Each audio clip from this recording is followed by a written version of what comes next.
মোৰ ওপৰত গোচৰ দিয়াজনক দুজন PSO দিলে মোৰ PSO কোট মন্ত্ৰী ৰনোজ পেগু সকলোৱে মোক মাৰিম কাটিম কৈ আছে মোৰ PSO কোট মন্ত্ৰী ৰনোজ পেগু আপোনালোকে ৰাজস্থানৰ মানুহজনক নিৰাপত্তা দিছে মোকো নিৰাপত্তা দিবই লাগিব আইন সকলোৰে বাবে সমান হ'ব লাগে খিলঞ্জীয়া মানুহৰ সুৰক্ষা নিশ্চিত নোহোৱালৈকে সংগ্ৰাম চলি থাকিব খিলঞ্জীয়াক ভূমি অধিকাৰ দিবই লাগিব ভূমি অধিকাৰৰ ক্ষেত্ৰত কোনো ধৰণৰ আপোচ কৰা নহ'ব প্ৰতিখন ব্যৱসায়িক প্ৰতিষ্ঠানতে 90% থলুৱা নিবনুৱা যুৱক যুৱতীক নিযুক্তি দিব লাগিব প্ৰতিখন ব্যৱসায়িক প্ৰতিষ্ঠানতে অসমীয়া ভাষাৰ ফলক থাকিব লাগিব আমাৰ সৰলতা সহনশীলতাক আপোনালোকে দুৰ্বল বুলি নাভাবিব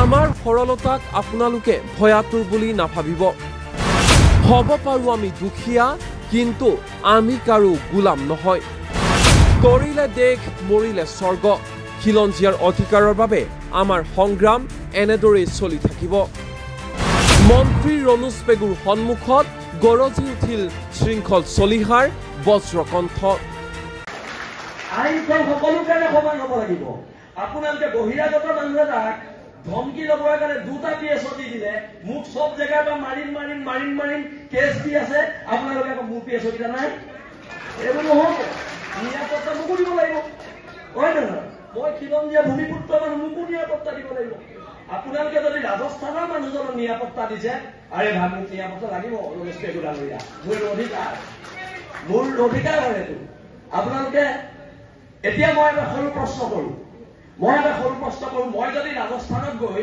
এজন ৰাজস্থানী মানুহৰ বিৰুদ্ধে FIR দিওঁ মোক ৰাজস্থান চৰকাৰে দুটা PSO দি পঠিয়াব নেকি স্বাভিমানটো ৰাখক ৰাজনীতি চবতকৈ ডাঙৰ বস্তু নহয় আমাৰ সমাজ ডাঙৰ বস্তু জাতি ডাঙৰ বস্তু ৰাজনীতি বহুত তলৰ বস্তু ৰাজনীতিতকৈ জাতি ডাঙৰ আৰু জাতিৰ ক্ষেত্ৰত কম্প্ৰমাইজ কৰা নহ'ব আৰু এতিয়া GP সিং ডাঙৰীয়ালৈও প্ৰশ্ন আছে যে আমাৰ নিৰাপত্তাবোৰ কি হ'ব আৰু এতিয়া দেখোন চব যদি অনা অসমীয়া মানে মোৰ এগেইনষ্টত কেছ দি দুটা PSO পাই থাকে অসমত আমাৰ নিৰাপত্তা দিবলৈ পুলিচে নাইকিয়া হ'ব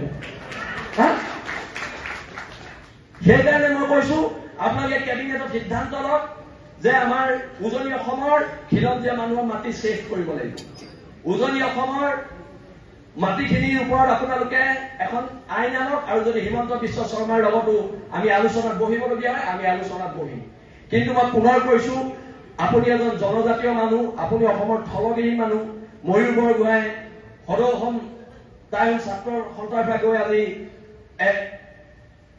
আজি ৰাজনীতিৰ এক উচ্চ আসনত আছে কিন্তু আপোনালোক সকলো থলুৱা খিলঞ্জীয়া মানুহ আৰু এই খিলঞ্জীয়া মানুহখিনিক সুৰক্ষা দিয়া দায়িত্ব যেতিয়াই আপোনালোক ক্ষমতাত আছে আপোনালোকে ক্ষমতাৰ সৎ ব্যৱহাৰ কৰক আৰু খিলঞ্জীয়া মানুহক অধিকাৰ দিয়ক বহুতো দল সংগঠন আছে তেওঁলোকৰ ক'বলগীয়া আছে মই এইখিনি কথাকে ক'লো তলিলে দেশ মৰিলে স্বৰ্গ হ'ব পাৰো দুখীয়া আমি কাৰো গোলাম নহয় আঠুকাৰী অধিকাৰ খোজা শিৱসাগৰৰ মানুহৰ নিয়ম নহয় আৰু এইবাৰ অধিকাৰ কাঢ়িওনাৰ সংগ্ৰাম হ'ব আৰু যিখিনি অনা অসমীয়া মানুহ ইয়াত আছে আজি আপোনালোকে ৰাজহুৱাভাৱে আমাক ক্ষমা খুজিব লাগিব ধন্যবাদ জয় আছাম মন্ত্ৰী ৰনোজ পেগু ডাঙৰীয়া ইয়াৰ উপস্থিত উপায়ুক্ত মহোদয় ইয়াত উপস্থিত আমাৰ আৰক্ষী অধীক্ষক ডাঙৰীয়া আৰু ইয়াত উপস্থিত মোৰ ককাইদেউ ময়ূৰ বৰগোহাঁই ডাঙৰীয়া আৰু উপস্থিত খিলঞ্জীয়া থলগিৰি জনগণ সকলোকে পোনপ্ৰথমে বৈপ্লৱিক অভিনন্দন এতিয়া কথাবিলাক খুব আমি খুৰাখুৰিকে ছাৰ আপোনাৰ আগত ক'ব লাগিব শিৱসাগৰত 2017 চনৰ পৰা আমাৰ ওপৰত আক্ৰমণ হৈ আছে 17 চনৰ পৰা আজি 24 চনলৈকে প্ৰায় 12-14টা আক্ৰমণ হৈছে আৰু এইবাৰ প্ৰথম জেললৈ গৈছে প্ৰত্যেকবাৰে আজি মই মন্ত্ৰী মহোদয়ক এটা প্ৰশ্ন কৰিছো প্ৰত্যেকবাৰে অনা অসমীয়া শ্ৰেণীটোৱে আমাক প্ৰহাৰ কৰি থানাত লাঞ্চ আৰু চিংৰা খাই কেনেকৈ জামিন পায় আপুনি সেইটো কথা আমাক ক'ব লাগিব এইটো আমাৰ ওপৰত অন্যায় হৈছে সেইকাৰণে শিৱসাগৰ মানুহ ক্ষোভিত হৈছে। আজি আয়ুক্ত মহোদয় আছে, কিবা এটা ঘটনা হলে আপোনালোকে দণ্ডাধীশ পৰ্যায়ৰ তদন্ত দিয়ে, কিন্তু সেই ছোৱালীজনীৰ ক্ষেত্ৰত কিয় দণ্ডাধীশ পৰ্যায়ৰ তদন্ত দিয়া নহল? আমাৰ তাত প্ৰশ্ন আছে। আপোনালোকে ৰাতিৰ ভিতৰত NSA লগাই আমাক 3 মাহ জেলত ভৰাব পাৰে, কিন্তু সেই মানুহকেইজনৰ ওপৰত দণ্ডাধীশ পৰ্যায়ৰ কিয় এটা তদন্ত ঘোষণা কৰা নহলে? আৰু প্ৰশাসনৰ মানুহ কিয় তাত গৈ ছোৱালীজনীৰ ওচৰলৈ এবাৰ যাব লাগিছিলে? আৰু এটা কথা মই স্পষ্টকে কৈছো, যেতিয়া ছোৱালীজনীক মাৰিছে, ছোৱালীজনীৰ বিৰুদ্ধে গৈ পেলাই এজাহাৰ দিছে, যিকেইটা মানুহে মাৰিছে, আৰু সেই এজাহাৰখন উঠাব লাগিব। সেই এজাহাৰ অসম চৰকাৰে উঠাব লাগিব, এইটো আমাৰ দাবী আছে। বাৰে বাৰে আমাৰ থলগিৰি খিলঞ্জীয়া মানুহখিনিয়ে বাৰে বাৰে আমি অত্যাচাৰৰ সন্মুখীন হৈছো। আজি যদি ছাৰ মই আপোনাক কৈছো, আজি যদি আমি ওলাই নাহিলোহেঁতেন ৰাজপথত, সেই মানুহকেইটাই আজি জামিন পাই ঘৰত বহি থাকিলেহেঁতেন। সেইটো শিৱসাগৰ মানুহৰ ঐক্যবদ্ধ সংগ্ৰামৰ জয়। আজি আপোনালোকে জাতি মাতি ভেটিৰ কথা কৈ দিছপুৰৰ মস্তত দখল কৰিছে। আপোনালোকে জাতি মাতি ভেটি আমাৰ খিলঞ্জীয়া মানুহখিনি যদি সুৰক্ষা নিদিয়েতো নহব। আপোনালোকৰ প্ৰধান কাম সুৰক্ষা দিয়াটো। ইয়াত মাৰোৱাৰী সমাজৰ মানুহ বহি আছে। আপোনালোকে কওক, কোনদিনা কোনোবা সংগঠনৰ মানুহে আপোনালোকৰ লগত অভদ্ৰামী ব্যৱহাৰ কৰিছে? আপোনালোকৰ বিপদত বসন্ত দাই কৈ গল, চৰিতা তছনিবাল মাৰোৱাৰী সম্প্ৰদায়ৰ ছোৱালী আছিলে, বসন্ত গগৈহঁতৰ নেতৃত্বত তেতিয়া আন্দোলন হৈছিলে। এজন মাৰোৱাৰী মানুহে দোকানৰ চাটাৰখন মাৰি চৰিতা তছনিবালৰ কাৰণে ওলাই নাহিলে। কিন্তু এজন মানুহ আপোনালোক ওলাই নাহিলে। আপোনালোকৰ জাতিত কিয় আপোনালোকে ব্যৱসায় ডাঙৰ বুলি ভাবিলে? অকল ইয়াৰ থলগিৰি মানুহখিনি আমি ওলাই আহিলো, আৰু চৰিতা তছনিবালক আতাচুৰ নেতৃত্বত হোৱা আন্দোলনত চৰিতা তছনিবালে ন্যায় পাইছিলে। কথাবিলাক আপোনালোকে গুৰুত্ব দি শুনক। আজি খিলঞ্জীয়াৰ মাটি আপুনি হাইৱে কিনাৰ যাওক, আমাৰ মাটি নাই, চব কিনি লৈছে বহিৰাগত মানুহে। আমি ক'ত থাকিম? আমাৰ ভৱিষ্যত প্ৰজন্ম ক'ত থাকিব? আমাক মাটিৰ ওপৰত অধিকাৰ লাগিব। আজি ইয়াত মাৰোৱাৰী সম্প্ৰদায়ৰ মানুহ আছে, আমি ৱেলকাম জনাইছো অহাৰ বাবে। আপোনালোকৰ যিবোৰ প্ৰতিষ্ঠান আছে, 80% মানুহ আমাৰ খিলঞ্জীয়া মানুহ আপোনালোকে নিয়োগ কৰিব লাগিব। আপোনালোকে ইয়াত আহি বেপাৰ কৰি আছে, আপোনালোকৰ সমাজ জীৱনৰ প্ৰতিটো একো নাই। আপোনালোকৰ শিৱসাগৰ সমাজ জীৱনৰ প্ৰতি কি অৰিহণা আছে? একো অৰিহণা নাই। আপোনালোকে অন্তত খিলঞ্জীয়া মানুহখিনিক দিব লাগিব চাকৰি। কালি প্ৰতিবাদ হৈছে, হাজাৰ মানুহ। কোনোবাই আপোনালোকক কিবা এটা বেয়াকে কৈছে নেকি? এইটো আমাৰ সহনশীলতা। কিন্তু আমাৰ সহনশীলতাটো আপোনালোকে আমাক দুৰ্বলতা বুলি নাভাবিব। আমাৰ সৰলতাটো আপোনালোকে দুৰ্বলতা বুলি নাভাবিব। আপোনালোকে যে ইয়াত বেপাৰ কৰি আছে, কেলে বেপাৰ কৰি থাকিব পাৰিছে জানে? অসমীয়া মানুহ অতিথি পৰায়ণ, অসমীয়া মানুহ সহজ, অসমীয়া মানুহ সৰল, সেইকাৰণে পাৰিছে। কিন্তু আমাৰ সৰলতাটোক আপোনালোকে আমাক ভয়াটো বুলি নাভাবিব। এতিয়া ৰলষ্টেকো ডাঙৰীয়া আছে, কালি মোৰ এগেইনষ্টত এজন মানুহে গুৱাহাটীত কেছ দিলে। তেওঁ আপোনালোকে আপোনালোক ওলাই নাহিলে। আপোনালোকৰ জাতিত কিয় আপোনালোকে ব্যৱসায় ডাঙৰ বুলি ভাবিলে?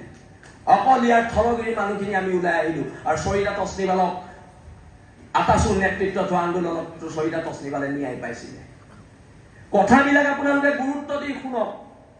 আজি খিলঞ্জীয়াৰ মাটি আপুনি হাইৱে কিনাৰ যাওক, আমাৰ মাটি নাই, চব কিনি লৈছে বহিৰাগত মানুহে। আমি ক'ত থাকিম? আমাৰ ভৱিষ্যত প্ৰজন্ম ক'ত থাকিব? আমাক মাটিৰ ওপৰত অধিকাৰ লাগিব। আজি ইয়াত মাৰোৱাৰী সম্প্ৰদায়ৰ মানুহ আছে, আমি ৱেলকাম জনাইছো অহাৰ বাবে। আপোনালোকৰ যিবোৰ প্ৰতিষ্ঠান আছে, 80% মানুহ আমাৰ খিলঞ্জীয়া মানুহ আপোনালোকে নিয়োগ কৰিব লাগিব। আপোনালোকে ইয়াত আহি বেপাৰ কৰি আছে, আপোনালোকৰ সমাজ জীৱনৰ প্ৰতিটো একো নাই। আপোনালোকৰ শিৱসাগৰ সমাজ জীৱনৰ প্ৰতি কি অৰিহণা আছে? একো অৰিহণা নাই। আপোনালোকে অন্তত খিলঞ্জীয়া মানুহখিনিক দিব লাগিব চাকৰি। কালি প্ৰতিবাদ হৈছে, হাজাৰ মানুহ। কোনোবাই আপোনালোকক কিবা এটা বেয়াকে কৈছে নেকি? এইটো আমাৰ সহনশীলতা। কিন্তু আমাৰ সহনশীলতাটো আপোনালোকে আমাক দুৰ্বলতা বুলি নাভাবিব। আমাৰ সৰলতাটো আপোনালোকে দুৰ্বলতা বুলি নাভাবিব। আপোনালোকে যে ইয়াত বেপাৰ কৰি আছে, কেলে বেপাৰ কৰি থাকিব পাৰিছে জানে? অসমীয়া মানুহ অতিথি পৰায়ণ, অসমীয়া মানুহ সহজ, অসমীয়া মানুহ সৰল, সেইকাৰণে পাৰিছে। কিন্তু আমাৰ সৰলতাটোক আপোনালোকে আমাক ভয়াটো বুলি নাভাবিব। এতিয়া ৰলষ্টেকো ডাঙৰীয়া আছে, কালি মোৰ এগেইনষ্টত এজন মানুহে গুৱাহাটীত কেছ দিলে। তেওঁক আপোনালোকে 2টা PSO দি দিলে এতিয়া মোৰ এগেইনষ্টত যে কেছবোৰ দি আছে মোৰ PSO কেইটা ক'ত মই প্ৰশ্ন কৰিছো আইনখন সকলোৰ কাৰণে সমান হ'ব লাগিব আপোনালোকে বহিৰাগত মানুহ এটাক ধমকি লগোৱাৰ কাৰণে 2টা PSO দি দিলে মোক সব জেগাৰ পৰা মাৰিম কেছ দি আছে আপোনালোকে মোৰ PSO কেইটা নাই এইটো নহ'ব নিৰাপত্তা মোকো দিব লাগিব হয় নহয় মই খিলঞ্জীয়া ভূমিপুত্ৰ মানুহ মোকো নিৰাপত্তা দিব লাগিব আপোনালোকে যদি ৰাজস্থানৰ মানুহজনক নিৰাপত্তা দিছে আৰে ভাই মোক নিৰাপত্তা লাগিব মোৰ অধিকাৰ হয় এইটো আপোনালোকে এতিয়া মই এটা সৰু প্ৰশ্ন কৰোঁ মই যদি ৰাজস্থানত গৈ এজন ৰাজস্থানী মানুহৰ বিৰুদ্ধে FIR দিওঁ মোক ৰাজস্থান চৰকাৰে 2টা PSO দি পঠিয়াব নেকি স্বাভিমান ৰাখক ৰাজনীতি সম্পৰ্কে ডাঙৰ বস্তু নহয় আমাৰ সমাজ ডাঙৰ বস্তু জাতি ডাঙৰ বস্তু ৰাজনীতি বহুত তলৰ বস্তু ৰাজনীতিতকে জাতি ডাঙৰ আৰু জাতিৰ ক্ষেত্ৰত কম্প্ৰমাইজ কৰা নহ'ব আৰু এতিয়া GP সিং ডাঙৰীয়ালেও প্ৰশ্ন আছে যে আমাৰ নিৰাপত্তাবোৰ কি হ'ব আৰু তেনে এতিয়া দেখোন সব যদি অনা অসমীয়া মানে মোৰ এগেইনষ্টত কেছ দি 2টা PSO পাই থাকে অসমত আমাক নিৰাপত্তা দিবলৈ পুলিচে নাইকিয়া হ'ব সেইকাৰণে মই কৈছো আপোনালোকে কেবিনেটত সিদ্ধান্ত লওক যে আমাৰ উজনি অসমৰ খিলঞ্জীয়া মানুহৰ মাটি সেফ কৰিব লাগিব উজনি অসমৰ মাটিখিনিৰ ওপৰত আপোনালোকে এখন আইন আনক আৰু যদি হিমন্ত বিশ্ব শৰ্মাৰ লগতো আমি আলোচনাত বহিবলগীয়া হয় আমি আলোচনাত বহিম কিন্তু মই পুনৰ কৈছো আপুনি এজন জনজাতীয় মানুহ আপুনি অসমৰ থলগিৰি মানুহ ময়ূৰ বৰগোহাঁই সদৌ অসম তাইৰ ছাত্ৰৰ সন্তাৰ গৈ আজি ৰাজনীতিৰ এক উৎস